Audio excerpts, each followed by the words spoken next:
Welcome to the regular town council meeting, Town of Cave Creek, Arizona, Monday, April 17th, 2023. The meeting is now called to order. You have the roll call, please. Councilmember Arterton. Councilmember Bunch. Here. Councilmember Alcamo. Here. Councilmember McGuire. Here. Councilmember Rhodes. Vice Mayor Royer. Here. Mayor Morris. Present. At this time, we're going to move into executive session. May I have a motion, please? So moved. And second. All's in favor? Aye. So ayes have it. Executive session begins. Town council meeting is back in session. And we're ready for the Pledge of Allegiance. I think I will lead us tonight. Didn't picture up. I pledge allegiance to the flag of the United States of America and to the republic for which it stands, one nation, under God, indivisible, with liberty and justice for all.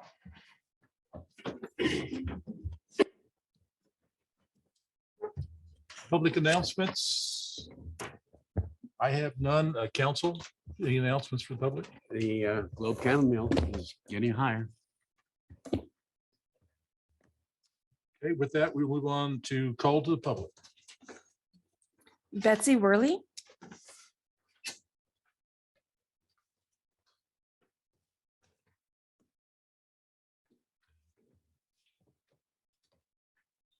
That's not on. Just press the button. Just, yeah. On the No, microphone. on the mic. so, yes. Thank you. Better? Yes. Okay.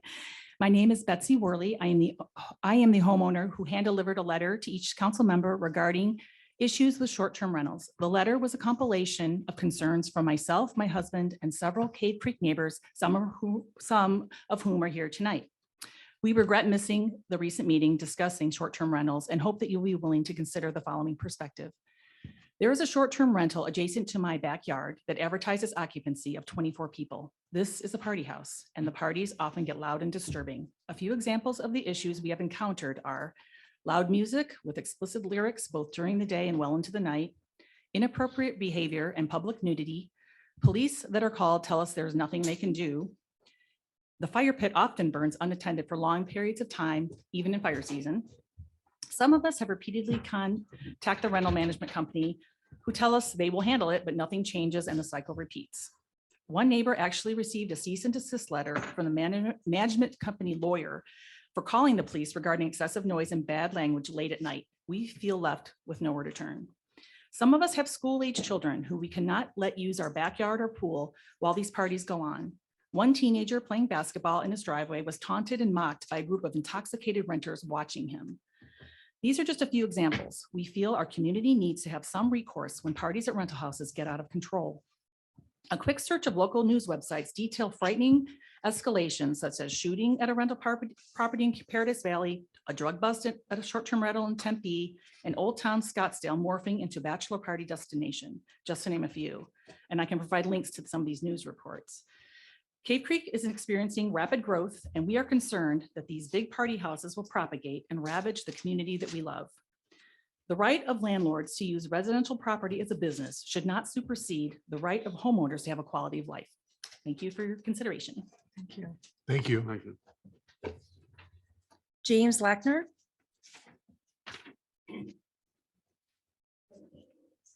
Good evening. I usually don't do this sort of thing, but this is very close to the short-term rental thing. It's a close kissing cousin of this situation. So I thought it would be a good time to raise it to you. In the past, most of us go to work during the day, come home to our house, and it's a quiet refuge at night where we're supposed to be able to relax, unwind, enjoy the open country that we live in up here. And unfortunately, we have a sort of a new generation moving in that the house is more of a profit center or income producing unit than it is a house. I refer specifically to some of the other uses that are now being rented out, such as renting your driveway out, renting your stable out, renting your pool out, renting your dog run out. And in my case, I'm referring to renting out your yard for camping. There is a site called Hip Camp. We have two of them in the town of Cave Creek now where people can go to an international website, sign up to camp at somebody's house, and they can set up a tent, they can set up an RV. There's also two others called Dirt and Boondocks, which the only ones showing up in Cave Creek are the county campground and the Stardust Trailer Park, which I would expect because those are kind of made for that. I don't expect it where I moved in thinking I had a quiet neighborhood with people living their lives. Staff has been notified about this. I don't know if it's proceeding or not proceeding. I don't know if you guys know about it, but again, because this is closely related to the short-term rental thing, where we now have people who come in for 1 night, 2 nights, 3 nights, again, in an RV, in a camper. It's advertised as they can take up to 6 people. If they don't have a camper, they can use a tent. They do not provide any facilities other than possibly water. So if they want to use the bathroom, they can set up a camping tent in the backyard, which is just lovely for the neighbors. So I'm just pointing out that this is probably not an ancillary use of the house. If this isn't kids camping in the backyard, this isn't your relative coming over for 3 days and needs somewhere to park their RV. This is camping in the neighborhood. Thank you. Thank you. Thanks. Nadine Ferguson.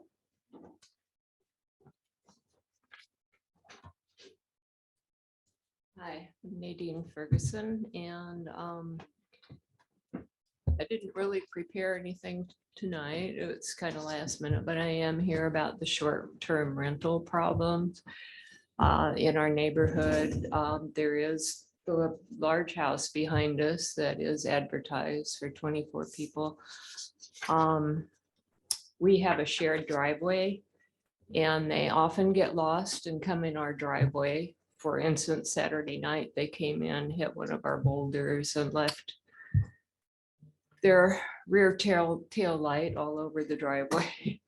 They tend to leave out the garbage cans for 4 and 5 days at a time. They have 3 garbage cans. There is another short-term rental across the street and up one house from us. And I do believe that another one on the corner is now being marketed as an Airbnb. The partying is very intense, and it's very loud noise all night, especially on weekends, and quite bothersome. And I wanted to come here and support the neighborhood and hope that some kind of enforcement or laws that can be enforced are put into place to at least curb the noise level of the partying, limit the number of people, or I'm not sure what can be done. Thank you. Thank you. Thank you. No additional speakers. Thank you very much. First item on the, next item on the agenda is the town manager report.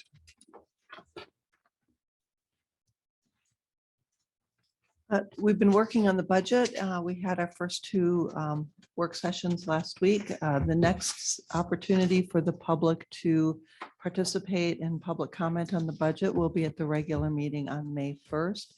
And then a reminder, on this agenda, we're proposing to move the May 15th meeting to the 16th. So our finance director can be present to present the tentative budget approval. And so that would be the Tuesday, May 16th. I just wanted to highlight that. And that would be tentative budget approval. And we'll have a public hearing at that time as well, prior to any action by the council.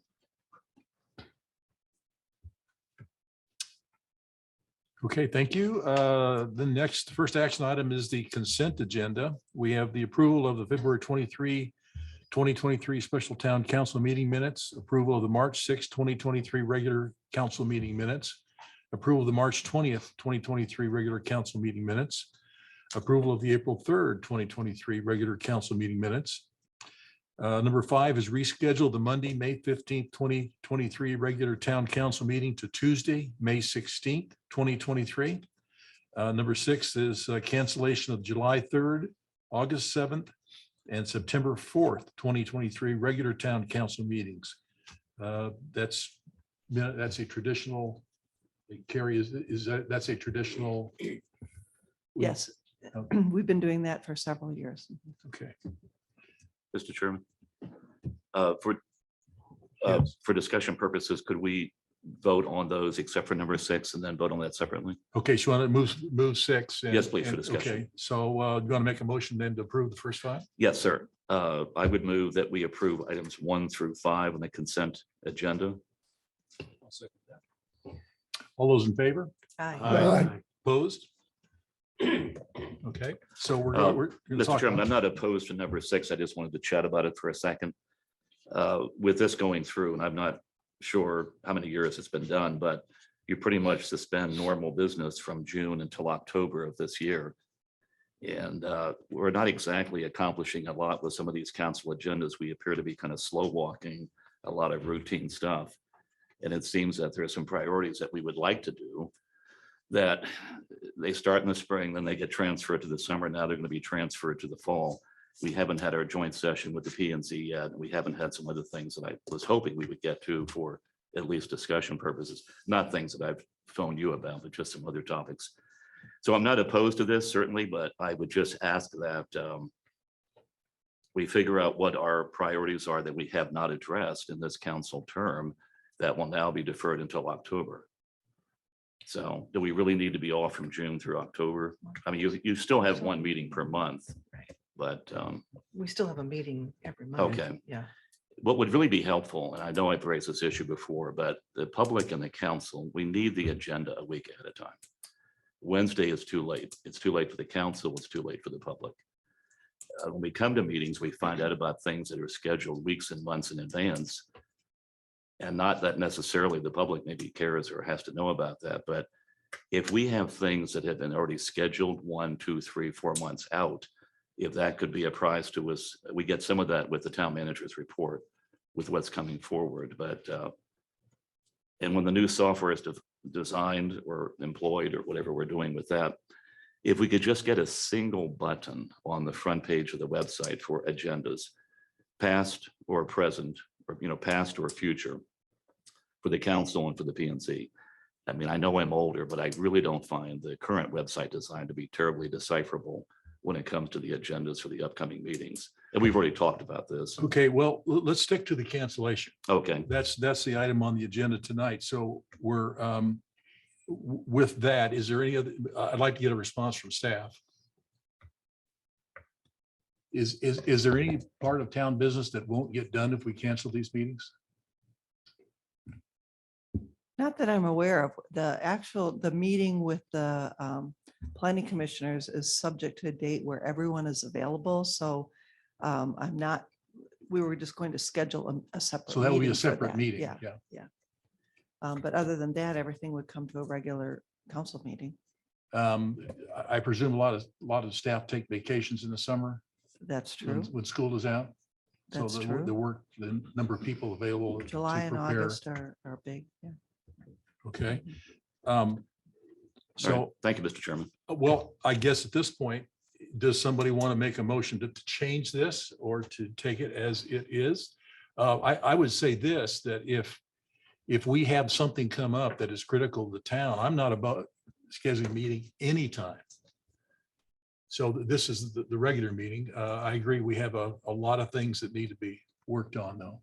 We may have to be working later at these meetings. We can still, these meetings could, another way to do that would be the meetings that will remain, which would be 1 a month rather than 2, can go into the night if we need to, well into the night.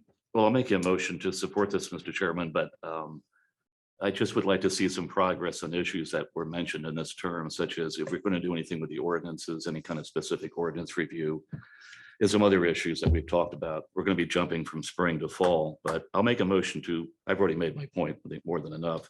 I'll make a motion to approve item number 6. Okay. Second. All those in favor? Aye. Opposed? No. Good. So we have 6 to 1? 6 to 1, okay. Mr. Elkman dissented? Mr. Mayor, technically, we need to do a roll call. Oh, yeah. Councilmember Arton, Aye. Councilmember Bunch, Aye. Councilmember Alcamo, No. Councilmember McGuire, Yes. Councilmember Rhodes, Present. Vice Mayor Royer, Yes. Mayor Morris. Aye.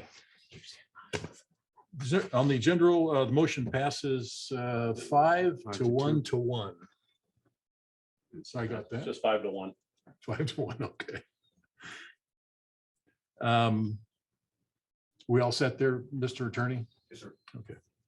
General agenda items, council discussion approval of resolution R 2023-07, a resolution of the mayor and town council of the town of Cave Creek, Maricopa County, Arizona, approving and authorizing the mayor to execute opioid settlement funds agreements with Teva, TEVA, Allergan, CVS, Walgreens, and Walmart, and an intergovernmental agreement with Maricopa County regarding opioid settlement funds distribution, presented by the town manager. Mr. Mayor, the manager asked me to take the lead. This follows a previous agreement where you already approved Johnson & Johnson, 2 settlement agreements, for the 20s of millions of dollars nationally. There was the Attorney General authored a memorandum of understanding that was signed by every government in the state that required the cities and towns to work together to agree to settlement. And by working together, inducing the opioid defendants to contribute more. They weren't inclined to offer settlement proceeds if indeed there are a number of cities and towns were left out of the mix.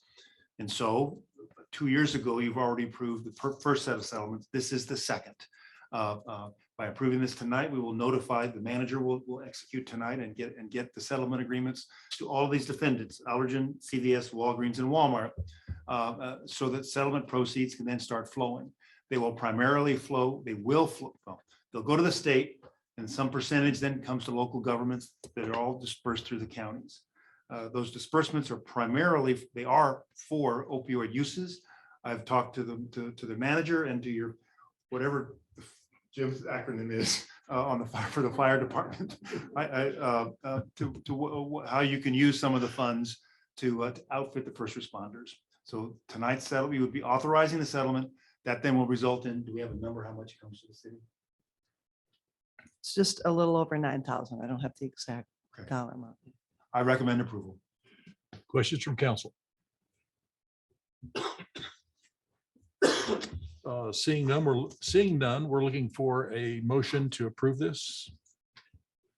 Mayor, you have public comment on. Oh, excuse me, public comment. Do we have public comment? No one wishing to speak. Now we're looking for a motion. Gotta give them a chance. I make the motion to approve the resolution R 2023-07, a resolution of the mayor and town council of the town of Cave Creek, Maricopa County, Arizona, approving and authorizing the mayor to execute opioid settlement funds agreements with Teva, Allergan, CVS, Walgreens, and Walmart, and an intergovernmental agreement with Maricopa County regarding opioid settlement funds distribution. Second. Since this is financial, I presume we need a roll call on this. Councilmember Bunch, Yes. Councilmember Alcamo, Yes. Councilmember McGuire, Yes. Councilmember Rhodes, Aye. Vice Mayor Royer, Yes. Councilmember Augerton, Aye. Mayor Morris. Aye. Motion passes 7-0, and we're on to the last agenda item, which is council discussion and approval to purchase a new spare pump for the Rancho Manana lift station in an amount up to $38,700. I'm sure all the people in the audience are really excited about this item. And this is, and of course, our utilities director. Look at the smile on his face.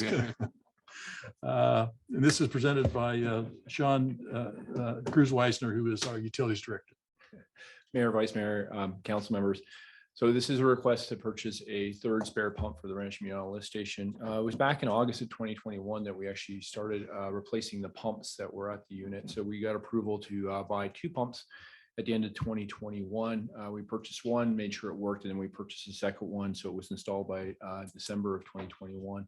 We were able to use our fiscal year $22 to actually make that purchase. We held off on purchasing spare pumps just because the end of last year, last fiscal year, we didn't think we had the funds to do that. And we're looking forward to the end of this fiscal year, and we think we do have the funds. The reason we want a third pump is because if either of the 2 pumps go out of service, it's not going to be easy for us to get a replacement. And this lift station is critical to our operation. It's one of 3 lift stations that we do have. We ironically have spare pumps for the other 2 sites. This one does not have a spare pump. So what, if it were to go out, we wouldn't have we'd have to go back to the vendor and hopefully they have one that would meet the requirements. And specifically because it's a high head type of sewage pump. So that's why it took us a while to find it back in 2021, and it has been working very good. I'll knock on wood that it's been working fine. Our biggest problem at the lift station now has been things like wet wipes and other things being thrown into the collection system, which are clogging the instrumentation at the site. But the pumps themselves are working fine. So we went through last year without any overflows at this site for the first time since I've been here. And again, that we've added a lot to the capacity of the site. This will get us going for the next several years with a spare. So we're looking to make a purchase with James Cook and Hobson. They are the local supplier of flight pumps. The other two pumps are flight pumps. We want to match the same. Not only are they the local supplier of those types of flight pumps, but we want to get the same pump that matches the existing unit so that they fit in the same slot and they have the same electrical loads and they will function the same. So it meets the town's criteria for a sole source purchase. So with that, I can answer any questions. But again, we're just looking to get a third pump for this site that we could keep in hand. And our goal will be we'd rotate every 6 months to a year. When we rotate one out, get it serviced and put the new one in. We do annual servicing on all our lift station pumps and the pumps at the wastewater treatment plant. So during that time frame, that's when we'll probably rotate it in and keep. So it's not just going to sit on the shelf, but we'll bring it in and out. So can you answer any questions that council may have? Councilmember Dwyer. The wet wipes are listed as flushable, but flushable doesn't necessarily mean once they get there, they're not going to do harm. Please comment. Can you comment? Mayor, Vice Mayor and Council Member, they're listed as flushable. If you actually turn them over, they actually say do not flush. That's been an industry problem we've been dealing with. Yeah, it's been a challenge. It's not just that. Things like even large paper towels, we find sometimes rags in this system. So there's all kinds of things, but anything besides toilet paper, which will dissolve in the waste stream, gets clogged. It actually means that our staff are having to remove that from our wet wells because the configuration is such that we can't put screenings upstream. So it becomes very staff intensive. With the recent bike week, we actually we got caught because we were surprised by the amount of material that was put in the collection system that weekend. So our staff got called out for an emergency to remove the material that was on the sensors in the pump and the wet well. So yeah, we currently go around every 2 weeks to all the 3 lift stations and factor this material out. With events, other events, now we know we have to go weekly. Okay. Other questions? No. We're looking for a motion then? Public comment. We have no one wishing to As hard as it speak. looks, really. They're from the neighborhood. Public comment. No comments. Well, I'm surprised. Well, by golly, I'll give you a motion. You'll make the motion. I certainly will. Motion to approve the purchase of a spare flight pump from James Cook and Hobson Incorporated, JHC, for the Rancho Manana lift station, an amount up to $38,700. Second. And the comment would be, when one fails, you don't want to put 2 pounds of that in a 1 pound can. So it's a good idea to have a spare laying around.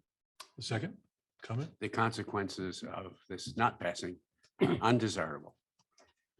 I want to make Right, note staff that would the agree. first council meeting that I ever observed was when the previous pumps, which were smaller before they were replaced, they went out and they didn't have a spare, Mhm. and it was 6-8 months delivery or something like that. And Council Member Bunch at the time, who I did not know, went out and found a used one, as I recall. So you're the expert on it. Yeah, I got I'm not going to say it. Other comments from council? This is financial. Councilmember Elkama, Yes. Councilmember McGuire, Yes. Councilmember Rhodes, Aye. Vice Mayor Royer, Yes. Councilmember Oggerton. Aye. Councilmember Bunch, Yes, Mayor Morris. Aye. With that, we're looking for a motion to adjourn. so moved. All's Second. all's in favor? Aye. Meeting adjourned.